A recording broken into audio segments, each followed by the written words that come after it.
வணக்கம். இன்னைக்கு ஒரு சூப்பர் ரெசிபி தான் பார்க்க போறோம். Apple pie. வாங்க எப்படி செய்யலாம்னு பார்க்கலாம். ஃபர்ஸ்ட் 1.5 கப் அளவுக்கு மைதா எடுத்துக்கலாம். 1 டேபிள் ஸ்பூன் அளவுக்கு baking powder, 1 table spoon baking soda, 1 table spoon cocoa powder.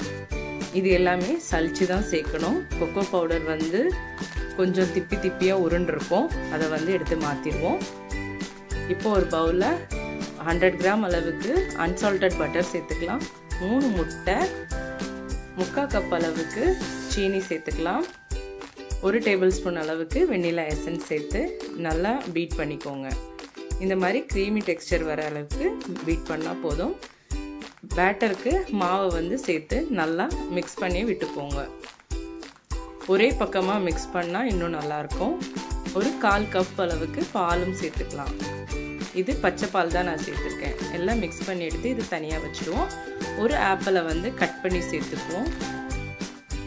இதுக்கு கூட ஒரு table spoon lemon juice, 1 table spoon பட்டை பொடி, சின்னமன் பொடி, இதையும் மிக்ஸ் பண்ணிக்குவோம். மிக்ஸ் பண்ணி வச்சுருக்கிற பேட்டரில் வந்து சேர்த்துட்டு நல்லா மிக்ஸ் பண்ணி விட்டுக்கோங்க. இந்த மாதிரி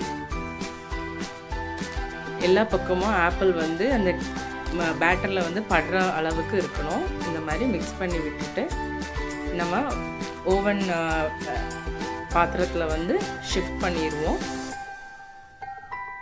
இந்த மாதிரி ஈவனாக சுற்றி விட்டுருங்க. இதுக்கப்புறம் நல்லா டேப் பண்ணிக்கோங்க.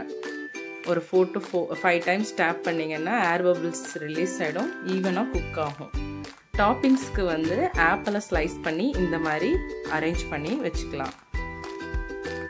இப்போ வந்து ஓவனை வந்து 180 டிகிரி 20 மினிட்ஸில் ப்ரீ ஹீட் பண்ணிவிட்டு அதே 180 டிகிரியில் வந்து 40 மினிட்ஸ் வச்சிங்கன்னா போதும். பர்ஃபெக்டாக குக் ஆகிடும்.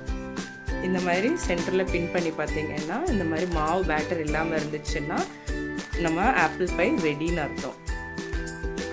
இப்போது இந்த மாதிரி கவுத்திட்டு பின்னாடி இருக்கிற பட்டர் பேப்பரை வந்து நம்ம எடுத்துருவோம்.